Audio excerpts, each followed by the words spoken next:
Hey guys, what's up? Welcome to the channel, or welcome back to the channel. This is Living in Denver, Colorado, and today we're going to cover super popular topic right now. Definitely a lot of demand for this one: cost of living in Aurora, Colorado. Let's go.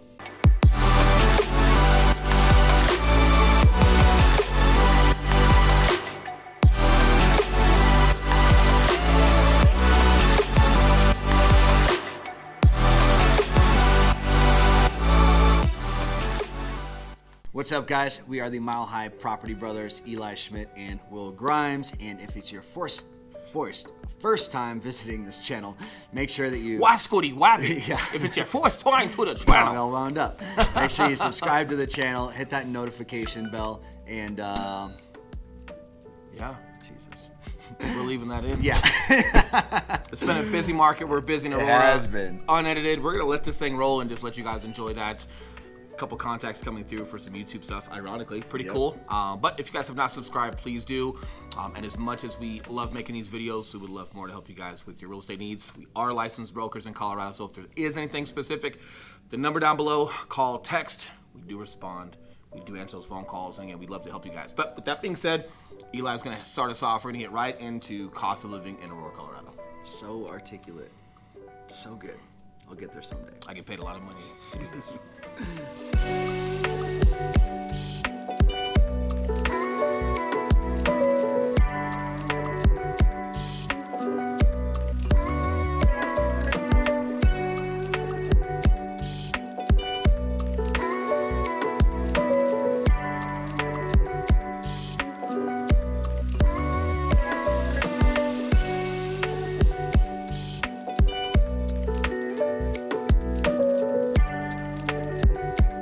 Alright guys, so getting right into it. Before we dive into the cost of living in Aurora, let's start on where Aurora is. My guess is if you're watching this video, you might be from out of state, thinking about moving here, and you're not quite sure where it is, so let's go over a little geography lesson for you. So, we've got Denver, kind of sits right in the middle of the state.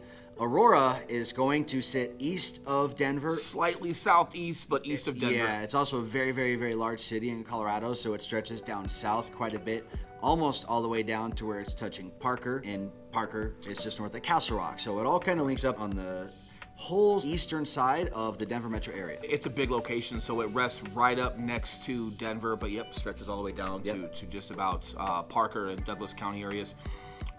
Literally, if you were to drive across, it probably takes you about 45 minutes if you're not taking highways. If you're just going to take some main roads, it's probably going to take a long time to get across it. So definitely large. And guys, when we're going over cost of living, please understand these are averages or medians. You've got anywhere from super north Aurora all the way till southeast Aurora, where you can have homes up to $2 million. Yeah. $2.5 million. But you've got some stuff that's super affordable, and the location of it, a lot of people enjoy. So, but understand, in addition to this video, dive in if you're curious about Aurora even further. Reach out to us, text message, phone call, or dive in for yourself. But there's a lot of different variety you can get in Aurora.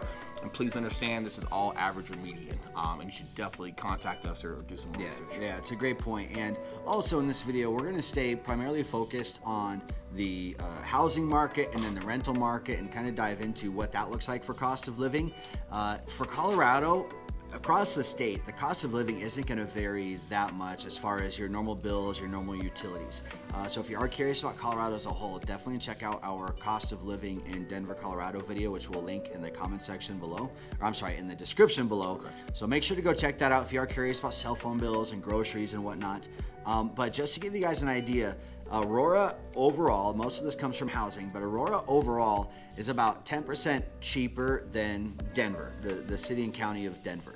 And that's across the board, but most of that 10% is going to come from the housing. Average rent, $1,350, $1,300. Yep, about average $1,300 rent for a two-bedroom. For a two-bedroom, which is great. A lot of times people are doing averages. They want to make it sound as affordable as possible. We always feel like when we're doing those averages, it's just more fair to give at least a two-bedroom. Average rent, $1,350 in Aurora. Obviously, you can go a lot higher if you'd like, but still definitely more affordable than Denver. Yeah, big time. And as far as buying a house, so the average home price out here is about $380,000, and that's average. That's not median, right? Meaning, on average, you'll be spending $380,000. There is lower, and there is much, much higher. Like Will said, there's homes for $2 million in Southeast Aurora. Correct. And just so we're clear on average and median, if you guys are doing some of your own research, median is smack dab. Median is smack dab in the middle. Average is what people tend Yeah, to pay. yeah. What the majority of people are buying. So you down could there. definitely find some things that are more affordable, especially if you're going like a townhome or condo. You've got some great ones that are like in the 280s. Yep. You could definitely spend significantly more depending on what you're looking at. Yeah, and speaking to that, since we're doing a cost of living video, worth mentioning, if you are doing a condo or townhome, and let's say you're looking online somewhere, let's say you're on Zillow and you're looking at the home price and you're like, awesome, this condo is $280,000. Make sure you're looking at the HOA, because HOAs can easily range from $200 to $300 to $500 per month. Correct. And when you're making that payment, that is part of your mortgage payment, but that doesn't go to paying down your interest or anything. So no, but it does count against your debt to income. Yeah, So depending on what you're able to afford, It's true. we got a buddy messing around in the back. I'm about to knock that guy fans, out. yeah.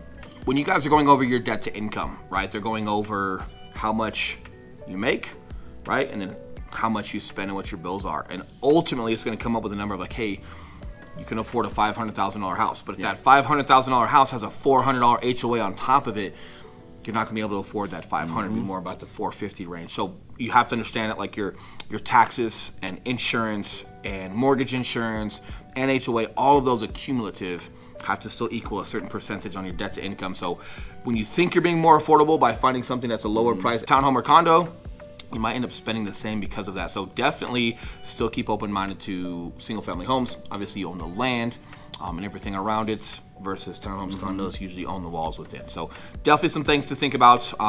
Another great plus about Aurora is, was it the last year, 8.5% increase, which means appreciation, which means if you're an owner out there, that's the equity that you would have in that property, the appreciation, hey, that's yours. And that's a great sign. That means you're making a certain percentage of equity on that home and you didn't do anything, you lived in it. How many times have you gotten an 8.5% increase on your pay for doing no more, right? So super rare, but definitely a great price. The location wise, as far as like how you can commute to Denver, Castle Rock, Colorado Springs tends to be very popular. And again, I could not express more your demographic from North Aurora all the way through the southeast of Aurora. Couldn't be more different. So the variety you have and the options you have are phenomenal. You also have East Aurora now. Right, so not too far from Union, right? But we've got Prairie toward the airport. Yeah, Painted Prairie. Right, Painted Prairie. So you've got the new Ann Schutz Medical Campus. You have the Gaylord Resort, which is huge, right? And you've also got DIA, Denver International Airport, not too far away. But what a great spot in the middle of all three of those, because East Aurora, that's where everything is at. So as far as like parks and pools and stores that are coming, even though it's a little bit further east than Denver, the commute is not terrible, and just everything that they're developing out there, it's very quickly becoming super attractive, but it still keeps more toward that attractive price point versus the super high Southeast Aurora price point.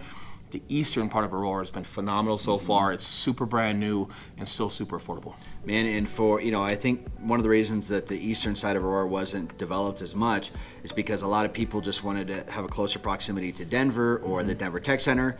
But man, we're seeing such a huge shift in people working from home due to COVID that now a lot of people just work from home permanently. So a lot of people that are moving in here from New York, from California, they're really open to living a little bit further out of town because they would rather have more house for the dollar, and they don't need to leave or be close to Denver anyway. So correct. And if you guys are concerned, like if you guys do not live here currently and you're, oh man, there's a lot of influx to Colorado, we still have a ton of unincorporated space out here. It's not filled. Like if you drive an hour away from LA, it's still swamped. If you drive east an hour away from Denver, it's the prairie. You're out in the boonies. You're out there. There's probably a tumbleweed going across the camera right now because it's still that untapped, right? So as far as being overly crowded or anything like that, just phenomenal options, whether you're in Aurora or you're thinking of a different area. Phenomenal options, definitely more than affordable, and just the variety that you guys get out here, super attractive. But again, focusing on the cost of living and the options you have for Aurora could not be better. So hopefully this video, guys, brought you some great value. Yes, and again, we have plenty of videos on Aurora, so if you're wanting neighborhood tours, if you're wanting pros and cons, those videos are on our playlist, so definitely go through our channel, and like I said, subscribe, and see what other Aurora videos we've done. And again, guys, any specific questions you have, we're a phone call or text away. Right, and last but not least, definitely like Eli said, go check out the cost of living in Denver, Colorado. We go over taxes, we go over groceries, we go over gas prices, and a lot of that is still pretty specific to Colorado as a whole. So if it's still relevant to Denver. It's definitely going to be relevant to Aurora. So check that out. If you guys have any questions, text, call. We do answer the text. We do answer the call. And again, as much as we love making these videos, we would love more to help you guys with your real estate needs. But with that being said, I've got a speech therapy appointment to get to, so I got to get going. Got to work on this. on his list. Yeah. You guys enjoy the rest of your week. We will see you on the next video. Later. See you guys.